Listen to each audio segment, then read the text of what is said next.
মই সেই লিগাংটোৰ কাৰণে মোক প্ৰেচিডেণ্ট বনাই যিটো উদযাপন সমিতিৰ প্ৰেচিডেণ্ট হিচাপে মই সাংবাদিকসকলক মাতি আনি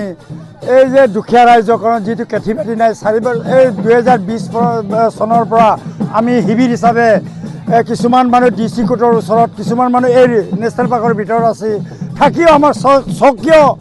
উৎসৱ আলি আই লৃগাং এইটোৰ কাৰণে আমি হাজিৰা কৰি য'তে ত'তে টকা পইচা গোটাই চাউল কিনি আজি উৎসৱটি পালন কৰিছোঁ কিয় আমাৰ উপৰিপুৰুষ দেউতাসকলে যিটো উৎসৱ আনি দিছে এই উৎসৱটোক আমি আঁকোৱালি লৈ আজি ইমান কষ্টৰ মাজতো আমি আলি আই লৃগাং উৎসৱটো পালন কৰিছোঁ আৰু এই উৎসৱটি যাতে গোটেই মিচিং সমাজত যাতে সকলোৱে চিনি পায় সকলোৱে দেখি পায় সেইকাৰণে আমি চেনেল আনিছোঁ গোটেই চেনেল TV চেনেল সাংবাদিকতাক আনিছোঁ যাতে মিচিং সমাজে আমাৰ এই লাইকা গাঁৱৰ যিটো দুখ দুৰ্গতি ভূমিহীন মানুহকেইটা কেনেধৰণে জীয়াই আছে সেইটো মানে প্ৰতিফলিত কৰিবৰ কাৰণে আমি আজি নিউজত দেখাইছোঁ আৰু এটা কথা মই অসম চৰকাৰ আমাৰ এই দক্ষ আমাৰ অতি মৰমৰ অতি দয়ালু আমাৰ দক্ষ মুখ্যমন্ত্ৰী হিমন্ত বিশ্ব শৰ্মাক মই প্ৰাৰ্থনা জনাইছোঁ যাতে আমাক 10টা ডিষ্ট্ৰিক্টত যেনেকৈ আলি আই লৃগাং বন্তি চৰকাৰী বন হিচাপে স্বীকৃতি দিলে যাতে অসমৰ সকলো ডিষ্ট্ৰিক্টত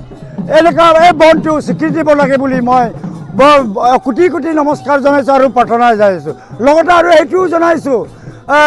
মুখ্যমন্ত্ৰী ছাৰক আমাৰ আপোনাকতো সকলো জাতিৰ ল'ৰা ছোৱালী মামা বুলি কয় আমাৰ এই মিচিং সমাজৰ দুখীয়া শ্ৰেণীৰ ল'ৰা ছোৱালীও আপোনাক মামা মামা বুলি চিঞৰি থাকে এই মামা ভাগিনাতক যাতে সেই বন মানুহ হিচাপে জীয়াই থকা অধিকাৰটো আঁতৰাই মানুহ হিচাপে জীয়াই থাকিবলৈ আপুনি প্ৰেৰণা দি অতি সোনকালে পুনৰ সংস্থাপনটো পাহাৰবোৰ জেগাত দিব লাগে বুলি মই মাননীয় আমাৰ দয়ালু দক্ষ মুখ্যমন্ত্ৰী হিমন্ত বিশ্ব শৰ্মাক কোটি কোটি নমস্কাৰ জনাইছোঁ লাইকা পমগাঁৱৰ এবোৰী সমস্যাৰ মাজতো আমি দৰিদ্ৰ বুলি ক'ব লাগিব খেতি বাতি নাই তাৰপিছত কোনো মাটি বাৰী নাই খেতি কৰাৰ মাটি নাই এইফালে কহনীয়া ব্ৰহ্মপুত্ৰ আৰু চিয়াং নদীৰ গৰাখহনীয়াৰ ফলত ইফালে নেশ্যনেল পাৰ্কৰ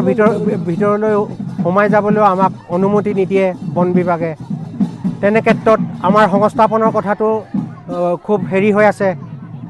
বৰ লেহেমীয়া গতিত চলি আছে 2020 চনত লাইকাৰে 160টা পৰিয়াল ডিগবৈ সংমণ্ডলৰ নামপাইটাপু বনাঞ্চলত চৰকাৰে সংস্থাপিত কৰে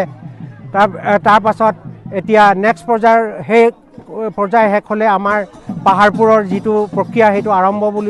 আৰম্ভ কৰিম বুলি আমাৰ DC মহোদয় আৰু বন সংমণ্ডল প্ৰাধিকাৰীসকলেও কৈছে তেনে ক্ষেত্ৰত আমি এনেকুৱা এটা পৰিস্থিতি এবাৰ নাথাকিবই নেকি আমাৰ যিটো বসতি স্থান গাঁৱৰ বসতি স্থান এই গাঁৱৰ বসতি স্থানটো যদি একেবাৰে উৰুৱাই নিয়ে এই মাৰ্চ এপ্ৰিলৰ ভিতৰতেই এইটো নিশেষ হোৱাৰ উপক্ৰম দেখা গৈছে তেনে ক্ষেত্ৰত আমাক সোনকালে সংস্থাপনটো লাগে আমি হিমন্ত বিশ্ব শৰ্মাৰ ভাৰতীয় জনতা পাৰ্টীৰ অসম চৰকাৰখনক এইটোৱে অনুৰোধ কৰিছোঁ আমাক অনতিপলমে পুনৰ সংস্থাপনৰ ব্যৱস্থা কৰি লাইকা ৰাইজৰ দুখ দুৰ্গতিবিলাক সমাধান কৰি দিয়ে যেন